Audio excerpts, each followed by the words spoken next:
Assalamualaikum warahmatullahi wabarakatuh. Salam sejahtera semuanya.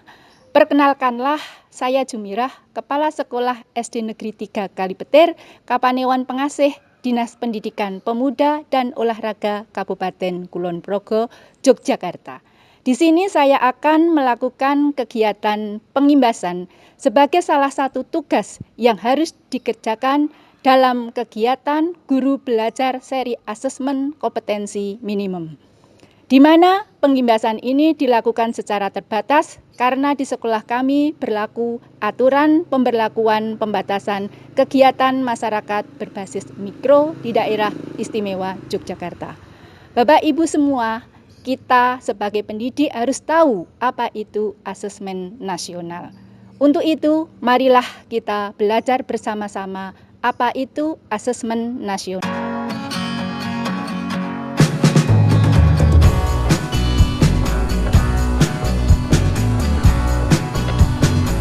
Assalamualaikum warahmatullahi wabarakatuh. Bapak Ibu guru yang saya hormati, marilah kita bersama-sama belajar asesmen nasional. Karena kita sebagai pendidik itu harus tahu apa itu asesmen nasional. Asesmen nasional adalah pemetaan mutu pendidikan pada seluruh sekolah madrasah dan program kesetaraan jenjang dasar dan menengah. Untuk itu, marilah kita ikuti bersama apa itu asesmen nasional. Bapak Ibu, marilah kita belajar bersama apa itu yang disebut asesmen nasional. Tadi sudah dijelaskan, asesmen nasional adalah pemetaan mutu pendidikan pada seluruh sekolah, madrasah, dan program kesetaraan jenjang dasar dan menengah. Asesmen nasional itu terdiri dari 3. Yang pertama, asesmen kompetensi minimal atau yang disebut dengan AKM. Yang kedua, survei karakter. Dan yang ketiga, survei lingkungan belajar. Adapun asesmen literasi membaca terdiri dari 4 kegiatan, yaitu 1. Memahami, yang kedua menggunakan, dan yang ketiga mengevaluasi, dan yang keempat merefleksi. Asesmen kompetensi minimal yang kedua yaitu asesmen numerasi yang meliputi kegiatan memahami, mengaplikasi, dan bernalar. Adapun bentuk soal asesmen nasional AKM itu terdiri dari 1. Pilihan ganda, 2. Pilihan ganda kompleks, 3. Menjodohkan, 4. Isian singkat dan uraian. Jabarannya adalah pilihan ganda, siswa hanya dapat memilih 1 jawaban benar dalam 1 soal. Pilihan ganda kompleks, siswa dapat memilih lebih dari 1 jawaban benar dalam 1. Menjodohkan, siswa menjawab dengan cara menarik garis dari 1 titik ke titik lainnya yang merupakan pasangan pertanyaan dengan jawabannya. Isian singkat, siswa dapat menjawab berupa bilangan, kata untuk menyebutkan nama benda, tempat, atau jawaban pasti lainnya. Uraian, siswa menjawab soal berupa kalimat-kalimat untuk menjelaskannya.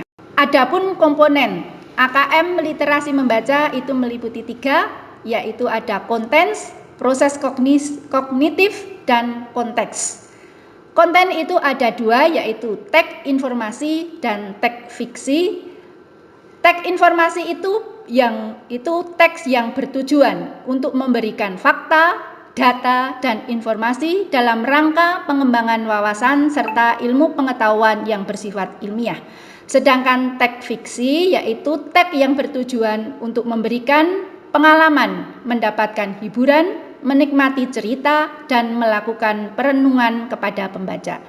Sedangkan proses kognitif meliputi 3 kegiatan, yaitu 1. Menemukan informasi, yaitu mencari, mengakses, serta menemukan informasi tersurat dari wacana. Yang kedua, interpretasi dan integrasi, yaitu memahami informasi tersurat maupun tersirat, memadukan interpretasi antar bagian teks untuk menghasilkan inferensi. Dan yang ketiga yaitu evaluasi dan refleksi. yaitu menilai kredibilitas, kesesuaian maupun keterpercayaan teks serta mampu mengkaitkan isi teks dengan hal lain di luar teks. Adapun konteks itu ada 3, yaitu 1 personal yang berkaitan dengan kepentingan diri secara pribadi, 2 sosial budaya berkaitan dengan kepentingan antar individu, budaya, dan isu masyarakat, serta yang ketiga konteks saintifik, yaitu berkaitan dengan isu, aktivitas, serta fakta ilmiah baik yang telah dilakukan maupun futuristik. Level pembelajaran literasi membaca ada 3 level, yaitu 1. Pada level pembelajaran 1 itu untuk kelas 1 dan 2, siswa akan menemukan informasi dengan cara mengakses dan mencari informasi dalam teks. Selain itu, siswa akan memahami teks secara literal, kemudian menyusun inferensi, membuat koneksi dan prediksi, baik teks tunggal maupun teks jamak. Siswa juga akan mengevaluasi dan merefleksi dengan menilai format penyajian dalam teks. Pada level pembelajaran 2, untuk kelas 3 dan 4, sama seperti level pembelajaran 1, siswa juga akan belajar sesuai tingkat kognitif pada literasi membaca. Hanya saja siswa pada kelas 3 dan 4 akan menggunakan konten yang sesuai dengan jenjangnya. Siswa akan mengevaluasi, menilai format penyajian dalam teks. Selain itu, siswa juga merefleksi isi wacana untuk pengambilan keputusan, menetapkan pilihan, dan mengkaitkan isi teks terhadap pengalaman pribadi. Pada level pembelajaran 3 untuk kelas 5 dan 6 sama seperti level pembelajaran 2. Siswa juga akan belajar sesuai tingkat kognitif pada literasi membaca. Hanya saja siswa pada kelas 5 dan 6 akan menggunakan konten yang sesuai. Lanjutnya yaitu tentang numerasi. Pada numerasi itu ada juga 3 level. Pada level 1 terdapat 3 konten yang dipelajari, yakni bilangan, geografi, dan pengukuran serta aljabar.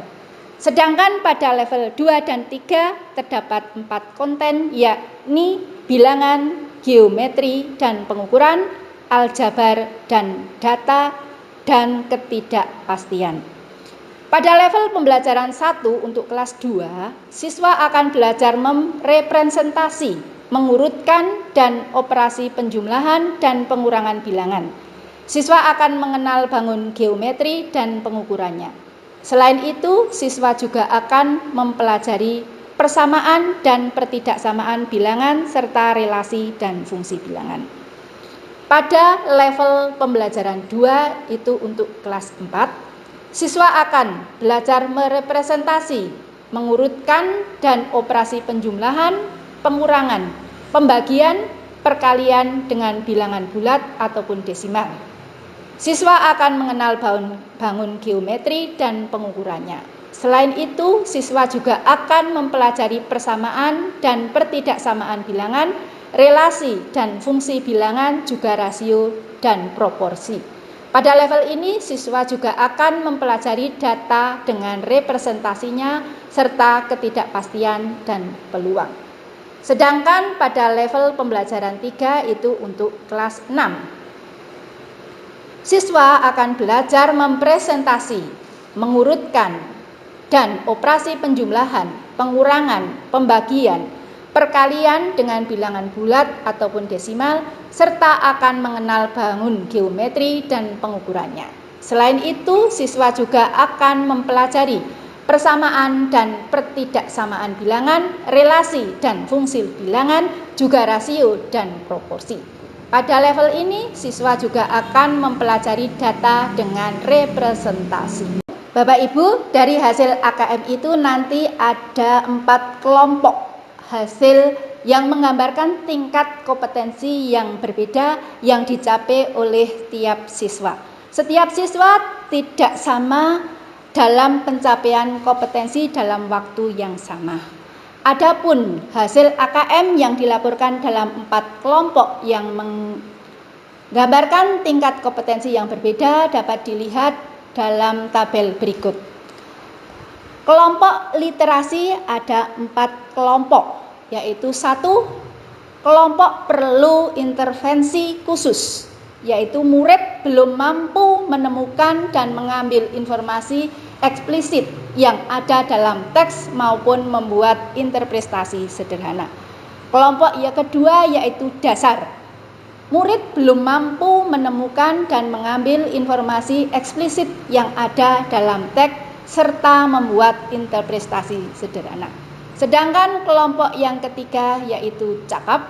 Murid mampu membuat interpretasi dari informasi eksplisit yang ada dalam teks, mampu membuat simpulan dari hasil integrasi beberapa informasi dalam suatu teks. Dan yang level terakhir untuk literasi yaitu mahir. Murid mampu mengintegrasikan beberapa informasi lintas teks, mengevaluasi isi, kualitas, cara penulisan suatu teks, dan bersifat reflektif terhadap isi teks. Untuk tingkatan penguasaan numerasi sama dengan tingkatan penguasaan literasi, ada juga 4 kelompok tingkatan. 1.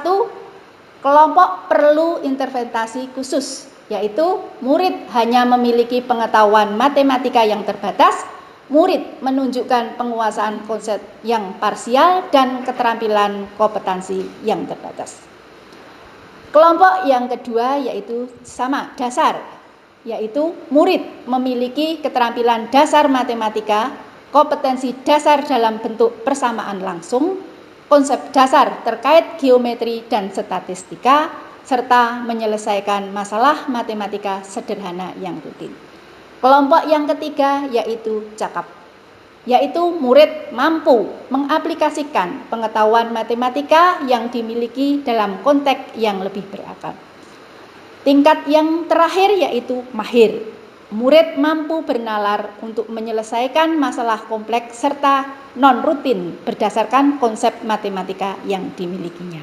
Berdasarkan kelompok tingkatan itu, setiap tingkatan perlu kebutuhan dan pendekatan yang berbeda. Untuk tingkatan 1, yaitu perlu intervensi khusus, itu kebutuhannya adalah sebagai pemula, siswa biasanya memiliki prasyarat belajar yang sama dan perlu mempelajari keterampilan dan konten yang sama. Caranya dengan formal atau informal, para pemula membutuhkan strategi belajar yang lebih formal dan instruksional yang memberikan pengalaman dan kesempatan belajar yang serupa kepada semua siswa pemula. Struktur pembelajaran, konten pembelajaran untuk pemula dan bersifat mendasar. Meskipun demikian, kunci pembelajaran terletak pada alur pengajaran yang intensif dan program yang struktur, sedangkan pendekatan yang cocok adalah dengan training ataupun pelatihan intensif. Untuk kebutuhan kelompok yang kedua yaitu dasar, kebutuhannya juga berbeda untuk kelompok yang pertama. Dasar, kebutuhan. Siswa sudah mulai kompeten dan berusaha untuk mengasah keterampilan mereka saat mereka merasa nyaman. Cara formal atau informal mengandalkan program pelatihan yang lebih maju yang mencakup lebih banyak latihan, simulasi, dan pemecahan masalah. Struktur pembelajarannya adalah pembelajaran untuk siswa dengan tingkat kompeten dasar masih didorong oleh program yang terstruktur, namun perlu pula mulai memperkenalkan lebih banyak variasi ke dalam desain pembelajaran untuk memenuhi kebutuhan individu yang muncul. Pendekatannya bisa dengan coaching, simulasi, pemecahan masalah, sangat penting untuk meningkatkan kinerja dan tingkat kenyamanan siswa pada tingkat kompeten dasar. Untuk kelompok yang ketiga yaitu mahir. Cakap, tidak mahir yang terakhir nih. Cakap kebutuhan yaitu siswa dengan tingkat kompeten cakap memiliki kebutuhan belajar dan prasyarat kinerja yang semakin unik yang seringkali tidak dipenuhi oleh program pembelajaran seperti pada tingkat sebelumnya. Cara formal maupun informal pada tingkat kompetensi cakap, siswa diperkenalkan lebih banyak pada strategi pembelajaran informal. Dalam hal ini, konteks lingkungan belajar bertransisi dari ruang kelas ke konteks yang lebih nyata. Struktur pembelajarannya adalah konten pembelajaran untuk siswa dengan tingkat kompetensi cakap menjadi lebih personal dan kurang terstruktur. Desain pembelajaran mulai bergeser pada demonstrasi kinerja. Sedangkan pendekatannya adalah mengelola pengetahuan yang sudah didapatkan serta memberikan dukungan kinerja pada siswa dengan tingkat kompetensi cakap diperlukan. Pembelajaran sosial muncul sebagai kesempatan belajar dan kinerja di dalam konteks di luar sekolah. Untuk kebutuhan dan pendekatan tingkatan mahir. Kebutuhan. Siswa yang telah mahir atau bisa disebut pada tahap ahli memiliki kebutuhan pembelajaran dan persyaratan kinerja masing-masing master atau pakar cenderung personal dan deskriptif mengenai dirinya sendiri, unik dan berbeda dengan yang lain. Cara formal bagi siswa dengan tingkat kompetensi mahir, pembelajaran merupakan aktivitas berbasis teman sebaya, kolaboratif, dan sosial. Mereka belajar dari satu sama lain. Struktur pembelajaran, strategi dan lingkungan pembelajaran yang disesuaikan tersedia untuk setiap siswa mahir, termasuk peluang untuk melakukan lebih banyak penelitian secara mandiri dan kolaboratif. Pendekatan yang diambil adalah pembelajaran yang sifatnya kolaboratif adalah kunci bagi siswa mahir, termasuk pembelajaran yang melibatkan kemampuan untuk belajar melalui inovasi dan proses penemuan. Menjadi guru, mentor, atau pelatih bagi orang lain adalah strategi pembelajaran penting lainnya. Demikian pengimbasan yang dapat saya lakukan. Mudah-mudahan dengan adanya pengimbasan materi ini, kemampuan pengetahuan Bapak Ibu guru semuanya dalam asesmen nasional, khususnya dalam AKM itu meningkat, sehingga mutu pembelajaran di sekolah Bapak Ibu semua juga menjadi meningkat. Demikian, sekian dan terima kasih.